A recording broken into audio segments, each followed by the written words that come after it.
Hello everyone, good evening. Sharing my screen. We'll pick up a journal import service from where we have left off yesterday.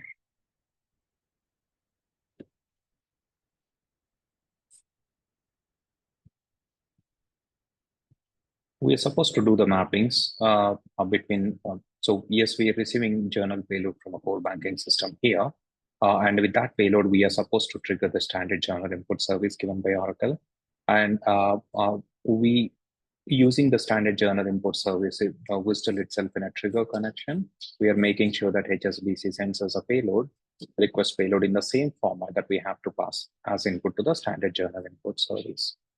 Now we have to map the fields. So let's go ahead and do the mapping. And to help you understand what fields we need to map, what you can do is you can go ahead and open that sample payload that I've given you.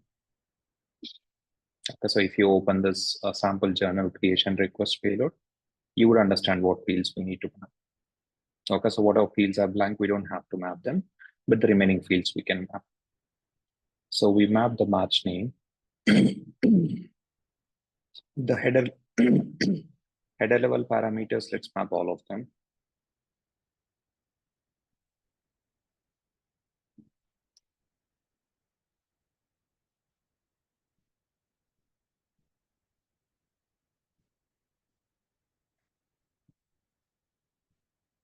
Okay, and after that, we need to map the lines now. And when you look at the lines, guys, first of all, you see the lines is a repeating element. What does it mean, guys? It means that HSBC core banking system can pass us a journal lines or any number of lines they want. So they can pass in 100, they can pass in 200, etc. So they would just repeat this tag at n number of times depending on the number of lines they have or they want to pass in. So whenever you have a repeating row like this one, you need to map the repeating row from source to the target because it could be repeated a number of times. So if you map the repeating row from source and drop it on the target, what would happen is, I'll show it to you as well in 2 minutes from now. What you notice is there would be a for each loop that would be added on top of it.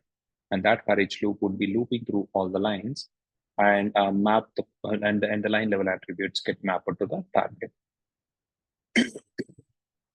Now, what is it that we need to map at the line level? We need to map the reference columns.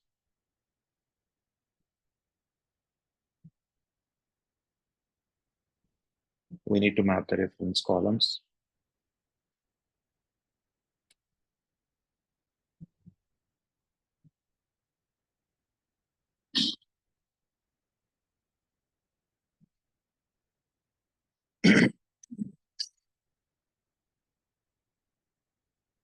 Do that.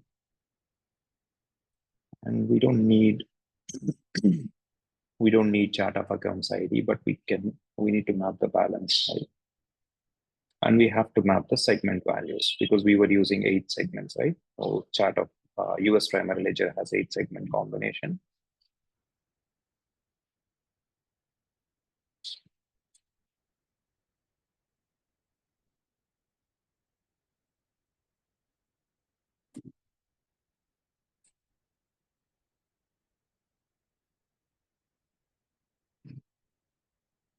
And we don't need the other columns. So then it's 6 columns itself. That's okay. Even if you map additional columns, that's fine. So we also need to map the currency code.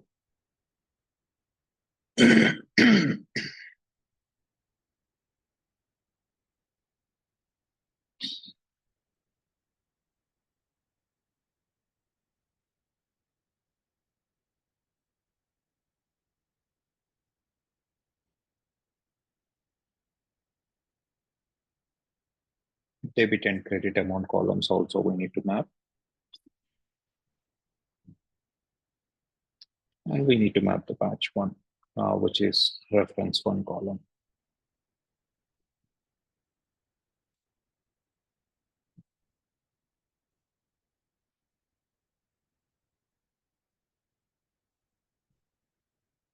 And the status.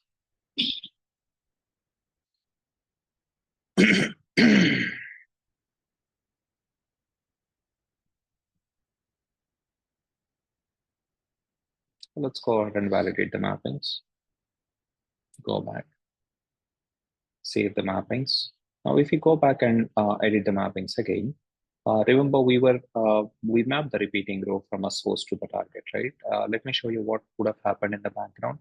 To see what has happened in the background, you need to go into XSLT mode. And once you go into XSLT mode, you will find the difference.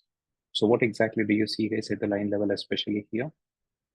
So you see that the moment we map the repeating row from source and drop it on the target, you see that there is a for each loop added on top of it.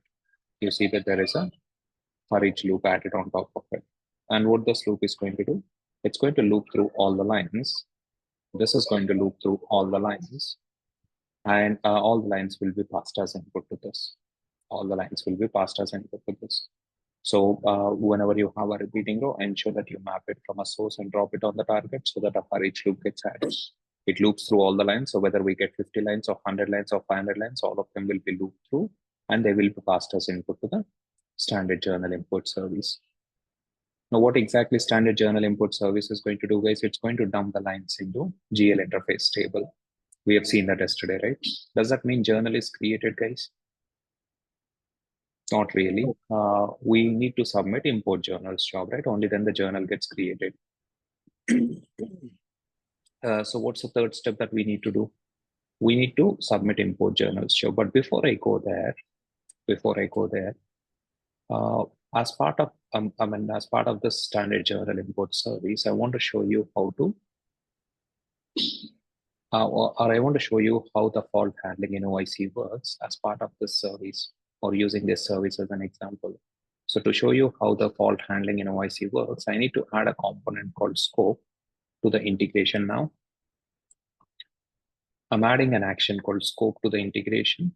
And the moment you add a scope, just give it a name. Journal import scope. And the moment you add a scope, just think of it as a box into which you can plug in actions. See here, I'm calling journal import service, right? I can make this call within the scope as well. So whatever actions you can perform in the integration, you can perform any such action from the scope as well. But what's the benefit of doing these calls? So I'm calling a standard journal import service here, right? So what's the benefit of doing this call within the scope? The benefit is scope gives you an option to configure a fault handler. Say, for example, if this journal import service is going to throw a fault, and since this node is not part of a scope now, we cannot handle such faults. We cannot handle the fault within the integration. Okay, so to avoid that, what we need to do, we need to include all the actions in the integration. All the actions that you have in the integration should be part of one scope or the other. Remember, guys, you can have a number of scopes. You can have one scope within another scope, or you can have one scope after another scope. Okay, you can have independent scopes if you want. You can have independent scopes, and you can also have nested scopes as well if required. But please note one point, guys. Any action that you have in the integration should be part of one scope or the other. Any action that you have in the integration should be part of one scope or the other. So I've added the scope, right? I'm not going to talk about fault handling now, but let me just pull these two nodes into the scope.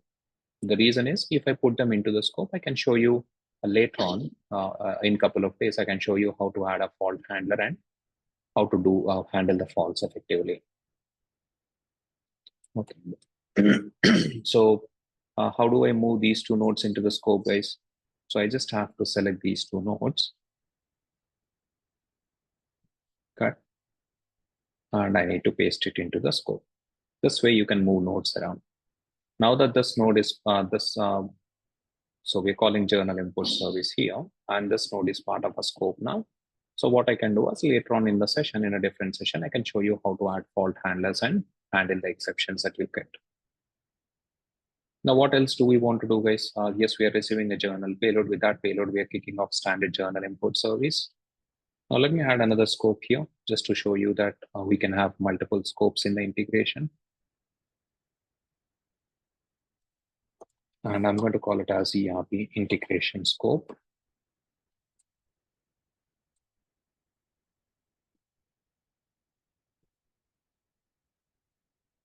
And what exactly do we need to do, guys? As a next step, we want to submit import journal CSS job. So I'm going to make use of ERP connection.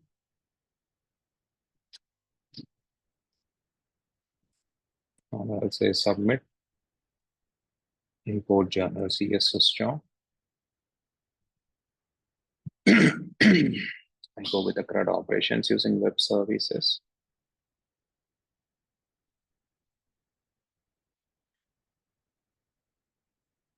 I've selected ERP integration service.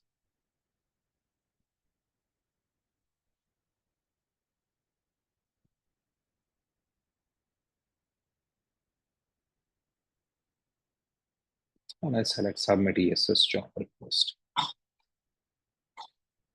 So I'm using ERP integration service, submit ESS job request operation here. So I'm basically asking OIC to go to ERP cloud and submit an ESS job. Now, the moment I do it, a mapper gets created, and here we need to map what exact ESS job needs to be submitted. Like we need to map the job package name, definition name, and the parameters as well. Are these the same values that we passed when we invoke submit ESS job request from SOAP UI, guys, in the SOAP service basic session? Anyone still remembers that? Yes, job definition name and the job package name, right? That's the same stuff that we passed in there. So what I want you guys to take note of is, so it doesn't really matter from where you are invoking a service, whether you are doing it from a testing tool like SOAP UI, whether you're doing it from a testing tool like SOAP UI, or whether you're doing it from an integration product, doesn't really matter. All of them would do the same thing in the background. They go to the operation, they look at the message attached to it. To the input, there is a message attached, and to the message, there is a data type attached to it. And in that data type, you have these attributes. That's the same stuff that you have seen here, the sample request failure, and it's the same thing that you see here as well. Now, tell me one thing, guys. I need to get the import journals, job package name, and definition name. Where do I need to go to get that information? setup and maintenance. Tools. Enterprise. No, I don't want to submit a job. I want to get the import journals job definition. Okay. In the global search, you will search about. Manage enterprise scheduler. One task is there. Okay, yeah, let me just try to log into it first. Looks like ETAT password has changed. Okay, so this is, I need to mark it in red.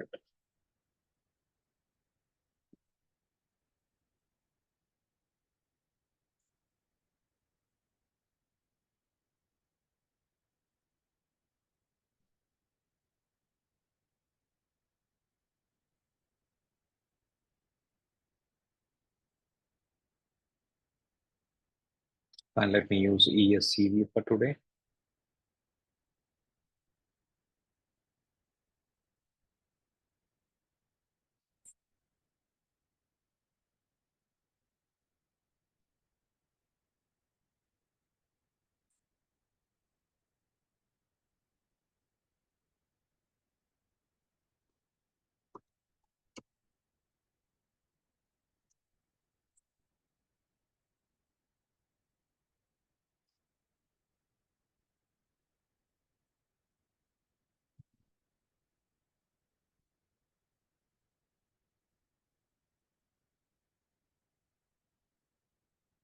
What is the job that we need to search for, guys? Import We journal. need to search for import journals job. Yeah.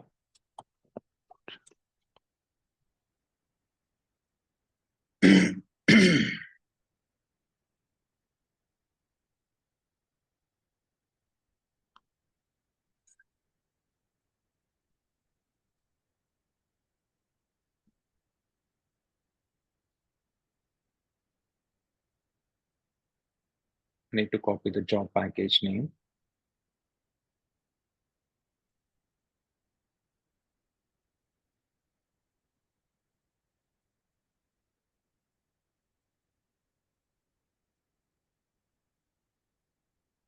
Job definition name as well.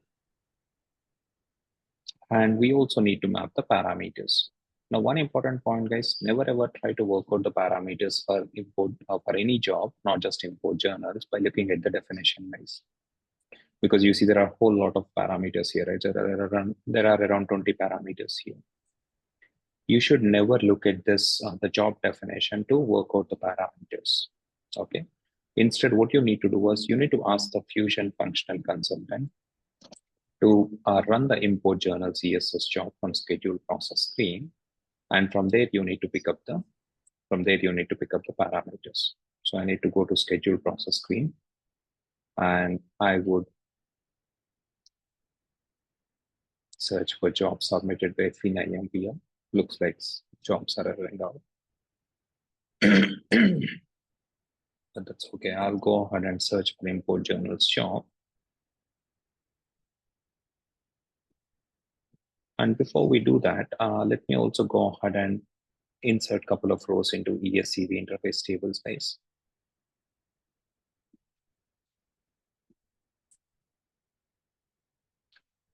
We've already added journal import service, right? So we also have a payload here. I'm going to increment the batch identifier to 4002. I would do a replace all, and I'm going to load these two interface lines into ESCV instance. And I want to use the right password. So I'm trying to invoke journal import service in ESCV instance, and I'm passing in a couple of journal lines. Okay. So these two lines would be inserted to interface table, and we have got a response now. Now, if you go into this group ID, so what is the source that I have used here, guys? I've used a journal source. So I'm going to select that journal source. And if you look at all group IDs, we see 4002 here. We see 4002. But looks like somebody has already used it up, guys. So let's do it this way just to avoid confusion, because somebody else might also have their records in the interface table for 4002 as well.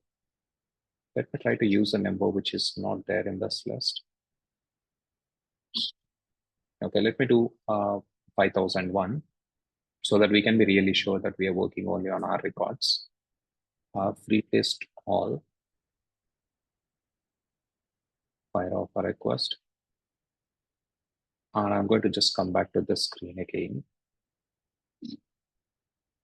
I'm just using a group ID that doesn't exist earlier.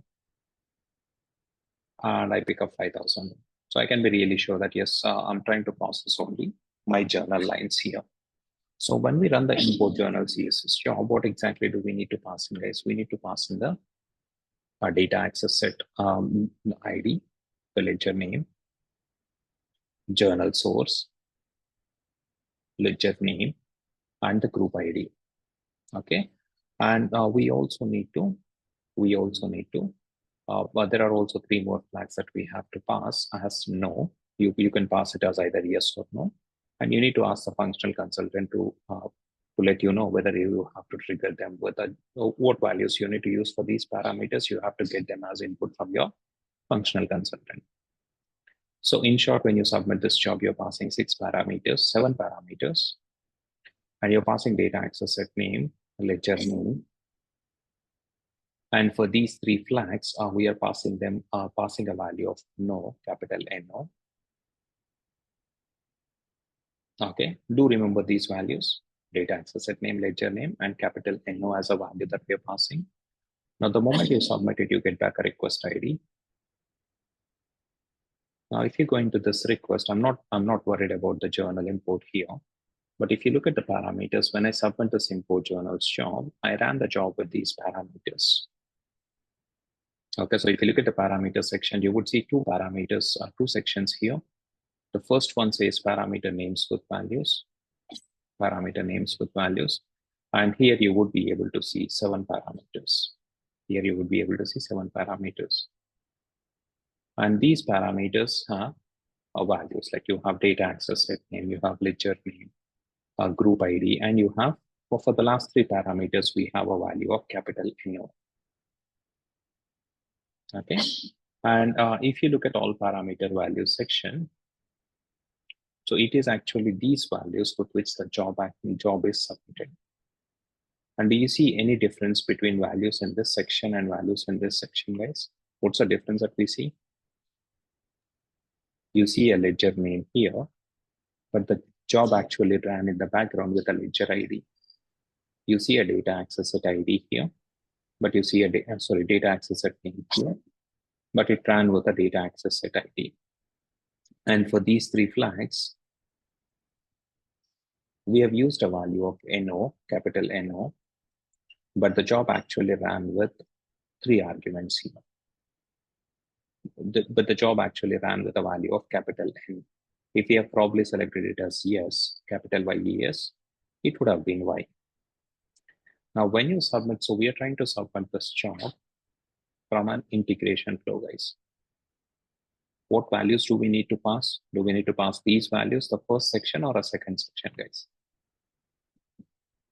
Second section. Session. Yes. So we need to always worry about these parameters, not this. Now we need to map 7 parameters. But how many parameters do we have? We just have 1, right? So let's go ahead and repeat the node until we have 7 parameters. Sorry, I deleted it by mistake. So repeat the node until you have 7 parameters.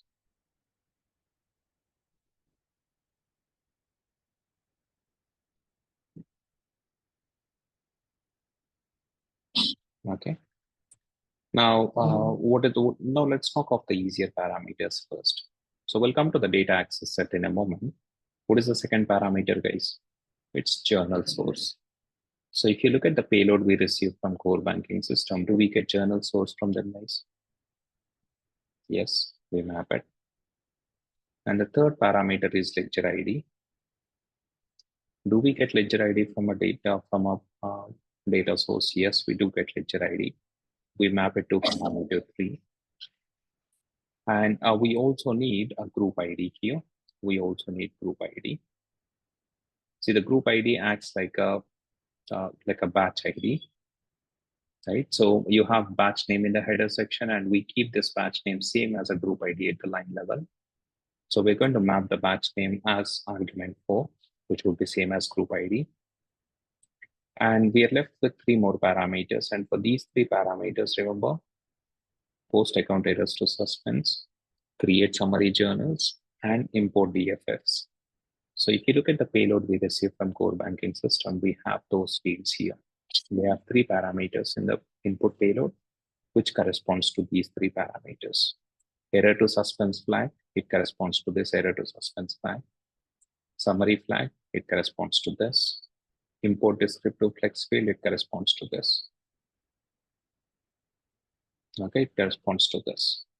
So what exactly do we need to do? And one important point here is, if you click on the data types here, you would notice that. So yes, import DFF, import descriptive flex field. When you get a payload from a core banking system, you would be getting a value of either, Y or N. You would be getting a value of either Y or N. Okay, so you get a value of either Y or N.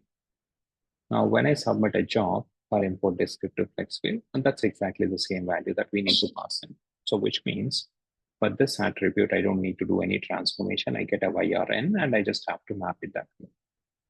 But if you look at error to suspense flag and summary flag, they are of Boolean data type. And what it means is when we get the payload, we get it as either false or true. But can I map it, guys? Can I map error to suspense flag to parameter 5? Not really, right? Because if you try to submit a job, import journals job with argument 5 as false, it's going to throw an error saying that, sorry, Prasad, argument 5 can only take Y or N. So what's the logic that we need to plug in, guys? We need to plug in a logic which looks something similar to this. Okay, so we need to, on parameter 5, we are going to write this logic. So we would use choose when and otherwise conditions. We would use choose when and otherwise conditions. And in the when condition, you need to check. In the when condition, you need to check if error to suspense flag is received as false. So if we receive error to suspense flag as false from core banking system, that means they don't want errors to be pushed to suspense. So we want to use value of n for parameter 5. So on parameter 5, I'm going to use 3 advanced XSLT functions like choose, when, and otherwise to convert a Boolean value into n or y. Choose, we check if when error to suspense flag is false, and if this is false, we use a value of n for parameter 5. Otherwise, we use a value of y. Otherwise, we use a value of y. Okay, now let's see how to plug in this logic. Now, if you go into this one, if you expand this, since XSLT is already turned on, you would see XSL constructors. If that is not turned on, you will not see it. If you turn it on, you will see that. And under flow control, you have choose, when, and otherwise. So I'm going to show you how to make use of choose, when, and otherwise to convert this Boolean value into y or n. How do we do it? You just drop in the choose condition on top of parameter 5. See where exactly I'm dropping it, guys. I'm dropping it on top of parameter 5. And the moment you drop in a choose condition, yes, one when clause gets added automatically. And before you write the condition in the when clause, before you write the condition, you drop in otherwise clause as well on the when. Okay, so that would add otherwise. So you add a choose, when gets added automatically, drop in otherwise. And now you need to write the condition here. And what's the condition that you're going to write? You say when error to suspense flag is equal to false. And if that is equal to false, what exactly we want to use as a parameter 5, guys? If it is false, that means they don't want to push errors to suspense. So we need to assign a value of n. Otherwise, what's the value that we want to use? 1. Okay, so we are basically checking if this is false, then use a value of n. Otherwise, use a value of 5. I'm going to repeat the same thing here. Sorry. I think I did it on the wrong one.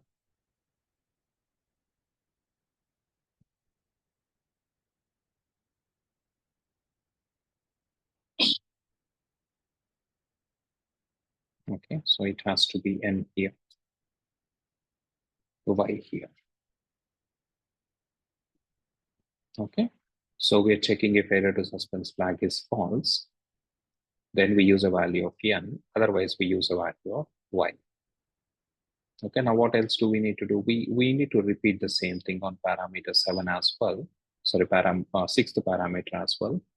It's just that we need to use summary flag in the condition check. So we need to check if summary flag is equal to false.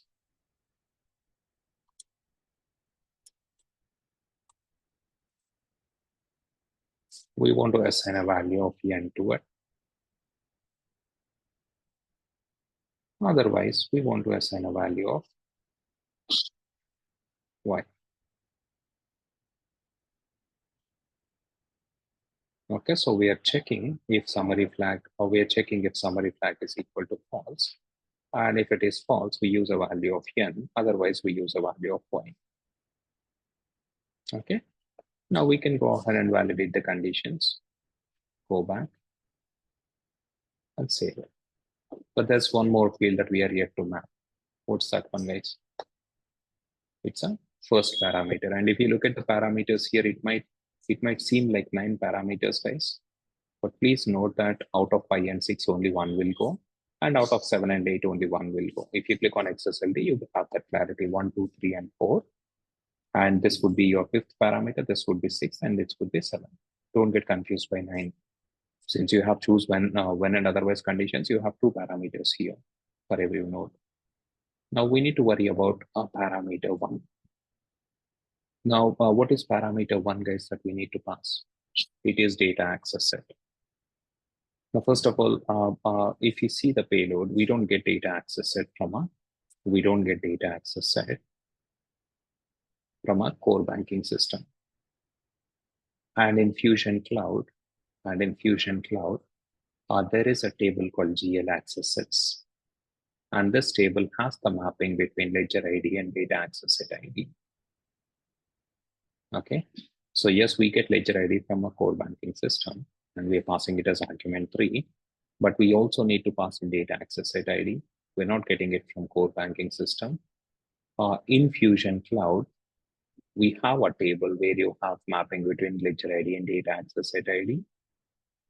So how are we going to achieve this requirement? So one obvious way that is possible is I can kick off a BI publisher report here, pass in ledger ID as input to it, get the data access set ID, and I can pass in that data access set ID as argument 1.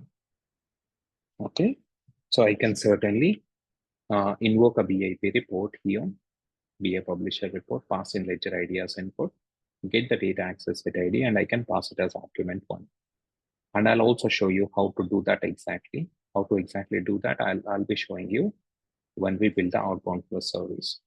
When we do that integration, I'll bring you back into this screen, into this integration, and I'll show you how to do it. But what else is also an option, guys? Tell me one thing, guys.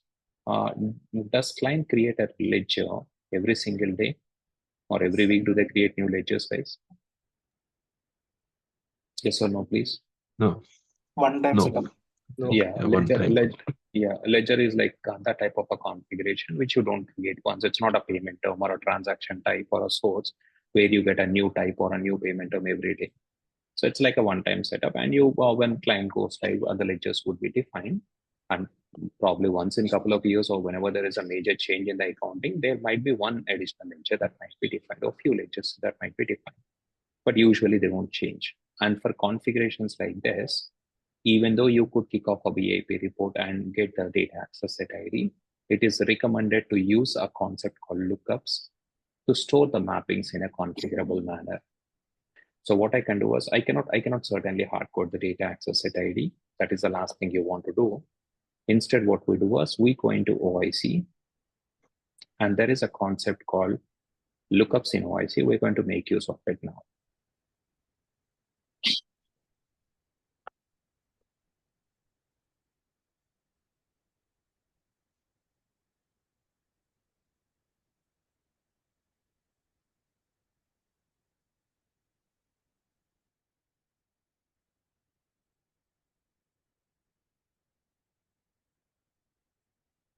I'll create a lookup. We haven't added anything so far. I'm going to create a lookup.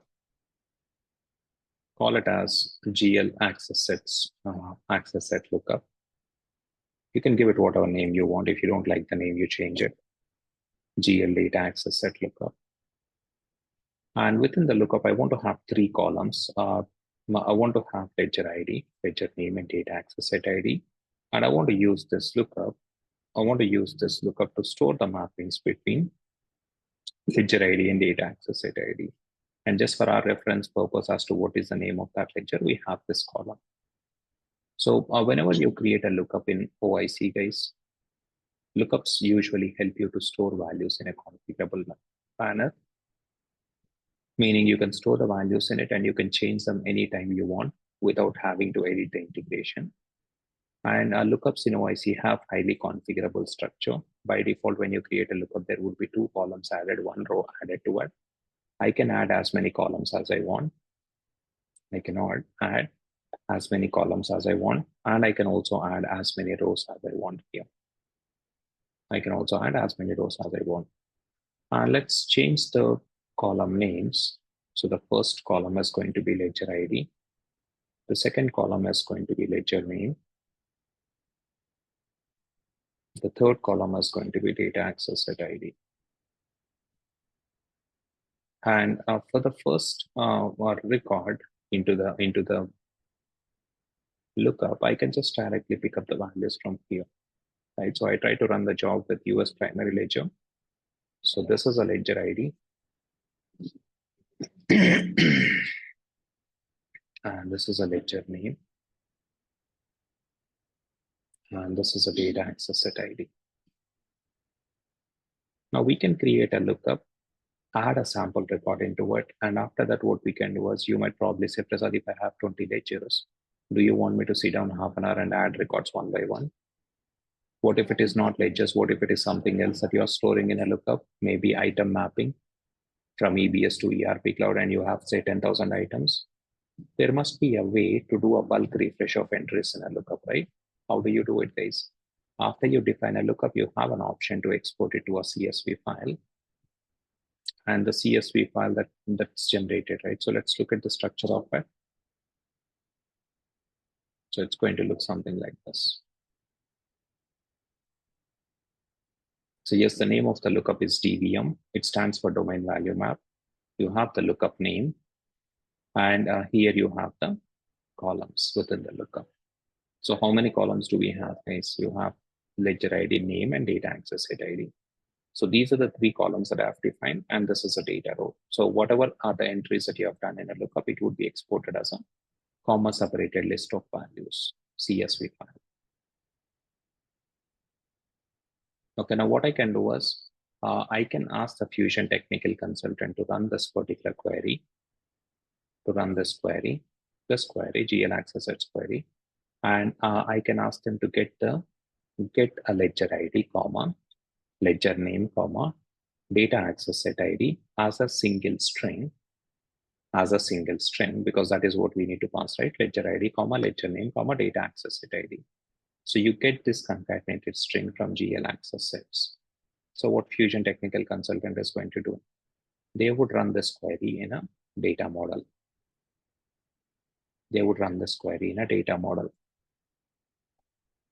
Now, how do we go to the reports and analytics work area, guys?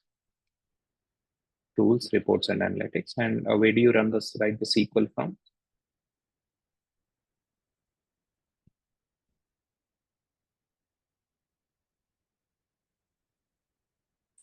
You create a data model.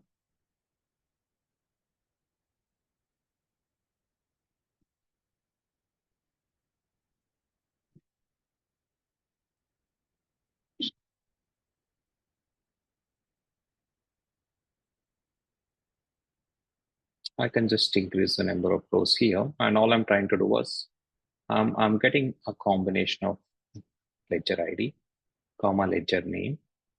Okay, ledger ID, comma, ledger name, comma, data access set ID. So this is a row that we already have in a lookup. So what is it that I have to do? I have to get this comma separated list of values from a Fusion technical consultant. They would export the CSV file and they would share it with me.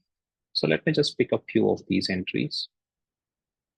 I'm not taking all of them, but I'm just taking a few of them to show you how it works. And I just have to dump it here. Put it as a comma separated list, and I can just go ahead and import it. Now that you already have this lookup, lookup already exists with the same name, I can just import it, upload a CSV file, and I would upload that CSV file that I have updated just now. And since the lookup already exists, it's going to do an import and replace operation. And you see 5 entries now. So this way, with the help of CSV files, you can refresh the entries in a lookup in real quick manner.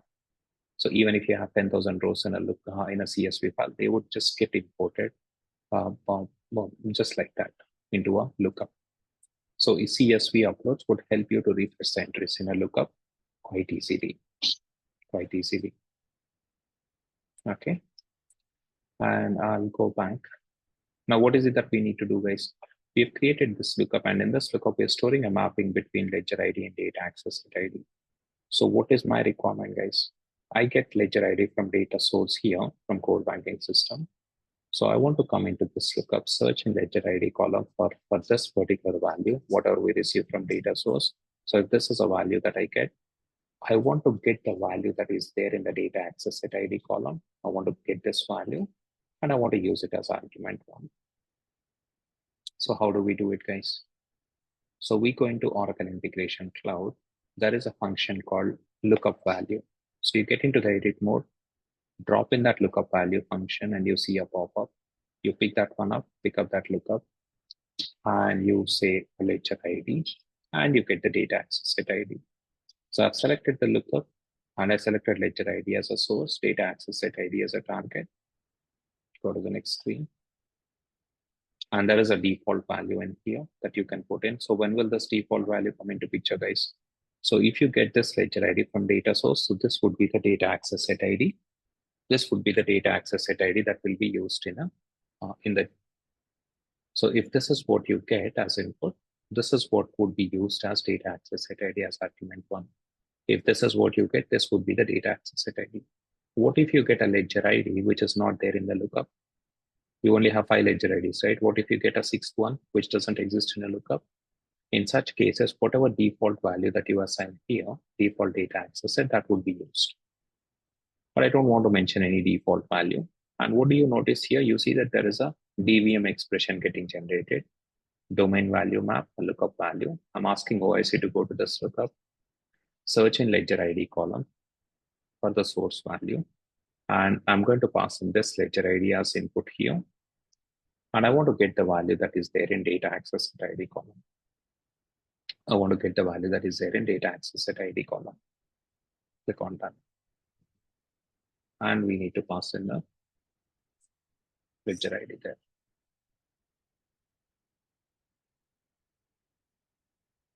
Okay, so we go ahead and validate it.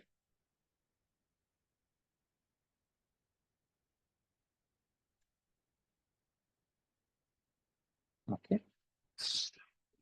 And here we're submitting a job. And after we submit a job, what would happen, guys? Do we get back a request ID, guys, when we submit a job? We obviously get back a request ID, right? Now, what is the logic that we need to plug into the integration? We need to plug in logic here. We need to plug in logic here to make this service wait. Remember, we get back a request ID. We need to plug in logic in the service here to make this integration wait until the CSS job completes. And based on the job completion status, we want to send out a relevant notification.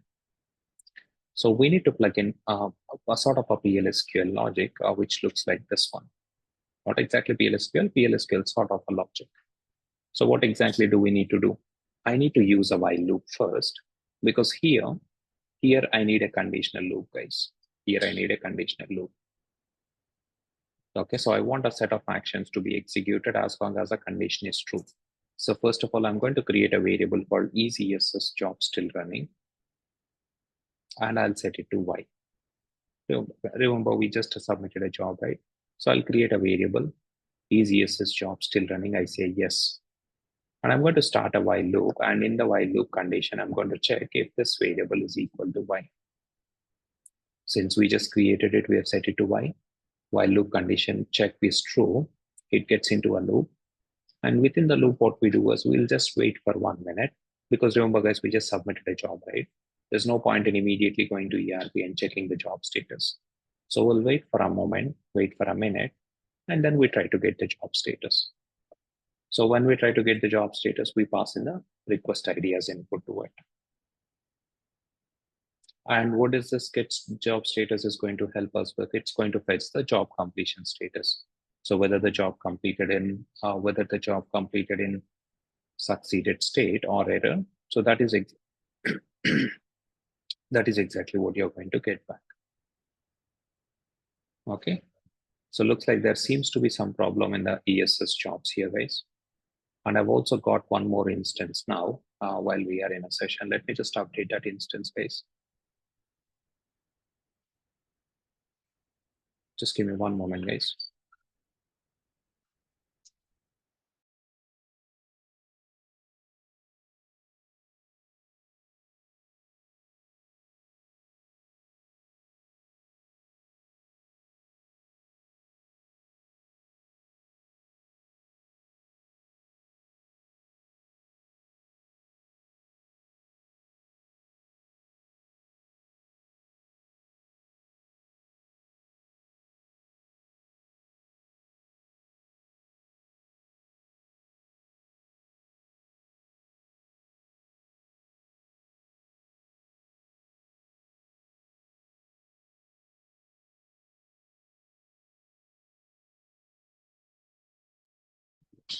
So let me just update the instance link here, guys.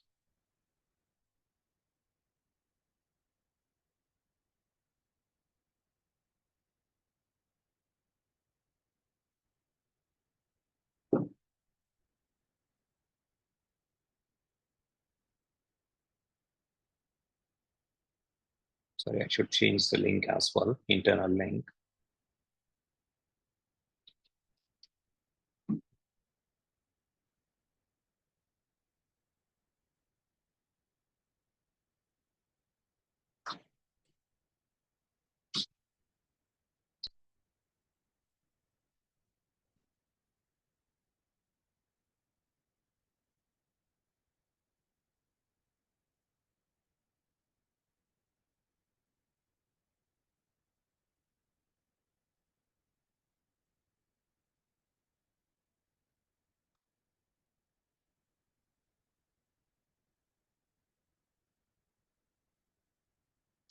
I just want to unlock the FinIMPL user as well, guys, in this one, in this instance.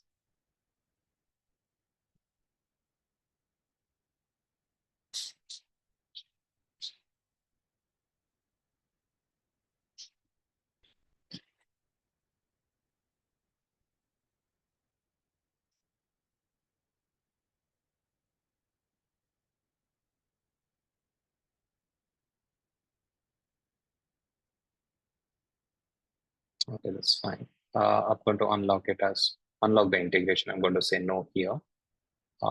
Yes, we will go ahead. Yeah, this is fine. I should be able to sign in as FinIMPL now.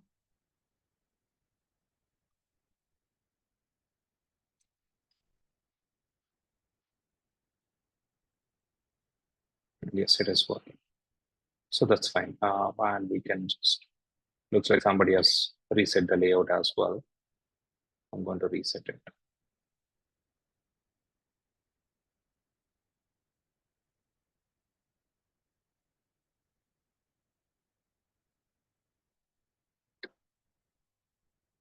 And yeah, so what exactly do we need to do here, guys? So after we submit a job, so we need to plug in the logic here.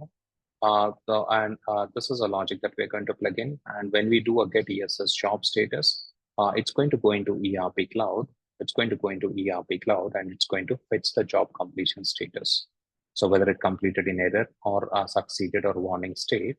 So you would get that job completion status here. And we would use a switch statement to check what is the job completion status, whether it is succeeded, warning or error, whether it is succeeded, warning or error. And based on that, we would want to send out, based on that, we would send out a relevant email notification.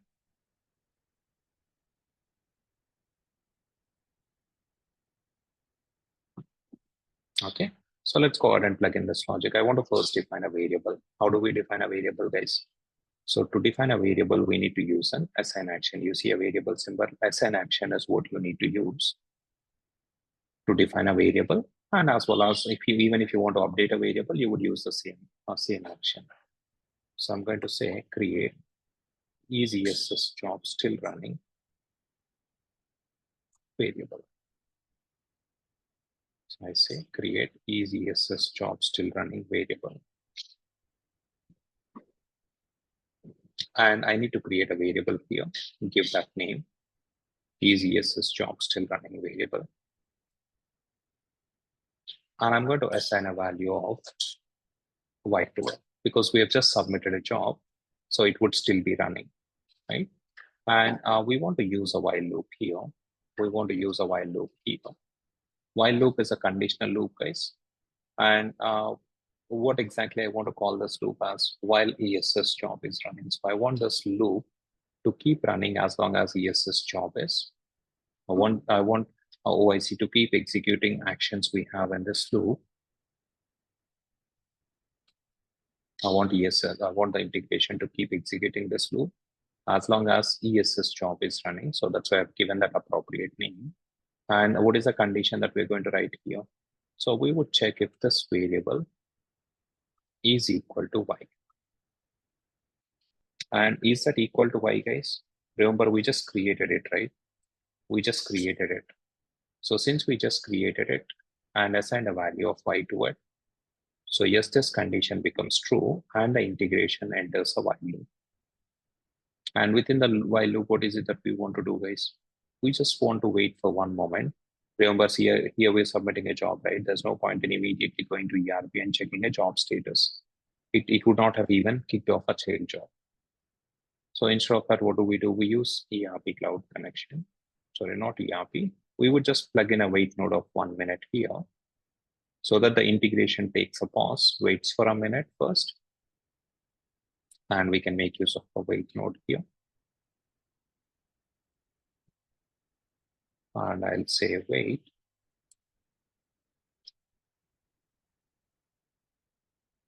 One minute. And I would enter the seconds as 60 because you need to enter the time in seconds here. And after that, what is it that we want to do, guys? We want to go to ERP cloud now and get the job status.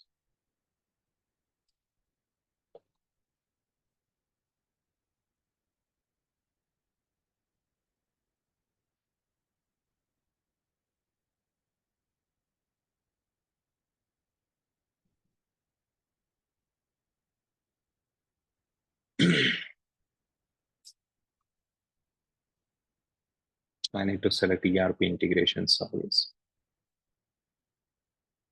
And I have to pick up get ESS job status operation.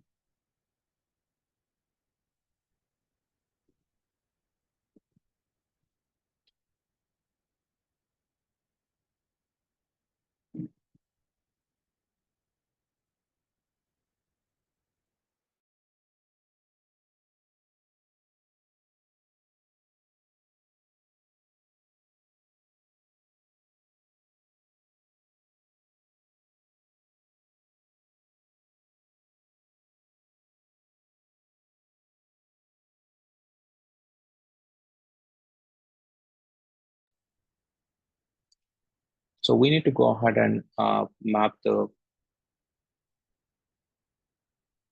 request ID here. Remember, when you try to get the job status, we should pass a request ID. We were submitting a job earlier, right? We were submitting a job earlier. We get a response to that node. And in the response of this, you would have a result. And this result is nothing but a request ID. Okay. So what exactly are we trying to do here? Whatever is the request ID that we have received, whatever is the request ID that we have received in the response here, we're submitting a job, we get back a request ID. And that request ID is what I'm passing as input here. And this is going to get back a job completion status. And what exactly do we want to do here, guys? We want to make use of a switch statement. We want to have multiple branches here in the integration based on a job completion status. And based on a job completion status, we want to send out a relevant notification. So we need to have a switch statement here. Switch statement so that we could have multiple branches. And I want to check the job completion status here. So I want to check if the job has completed in succeeded state first. So that is going to be my first branch. So when you send out a request to get the job status, you get back a response. And in this response, you have a result. So this result is nothing but the job completion status. So I check if a job completion status is succeeded. And if the job completion status is succeeded, integration is going to enter this loop. Remember, guys, when a job completes in ERP cloud, it might complete in succeeded state, it might complete in error state, or it might complete in warning. So if a job completes in ERP cloud, these three are the possible completion statuses. Okay, so we've added a succeeded branch here. We've added a succeeded branch here.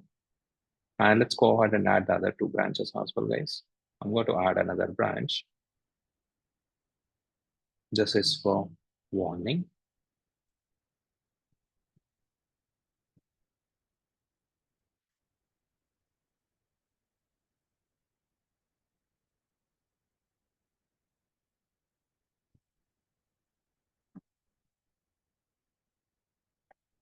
Let me go ahead and save this. Looks like it's not popping up the. Yeah. This was blank earlier.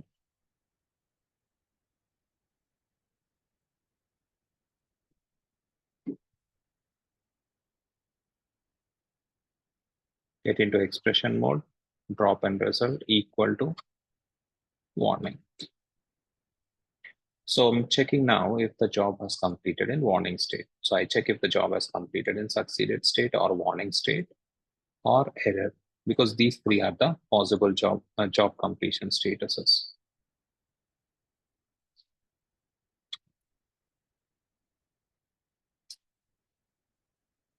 and I'm going to check what is the status that I need to check here, guys. I need to check it.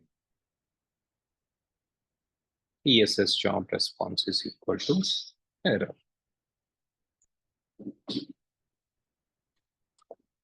So if a job completes in ERP Cloud, it would be one among these three completion statuses, guys. Now into these three branches, I need to plug in relevant notifications. I need to plug in relevant notifications into these branches. We'll do that tomorrow. We'll add a success notification warning and error here in these branches. And also we need to update this variable to N. So whatever variable we have created here and initialized it to Y, right? We are going to set it to N because only when the job has completed, it would have these three statuses, right? Succeeded, warning, or error. So we are going to update the variable status to N here, so that the integration comes out of a loop because we have imported the journal, we have sent out a notification. There's nothing much we have to do. We just have to set the value to N and come out of a loop. Plain and simple. So let's do this bit tomorrow, guys. Add the notifications and set the variable to N. And after that, we would go ahead and test the integration as well.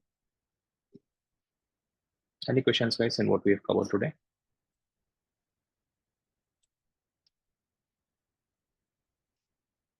Okay, I'll take it as no. Thank you, guys. See you tomorrow.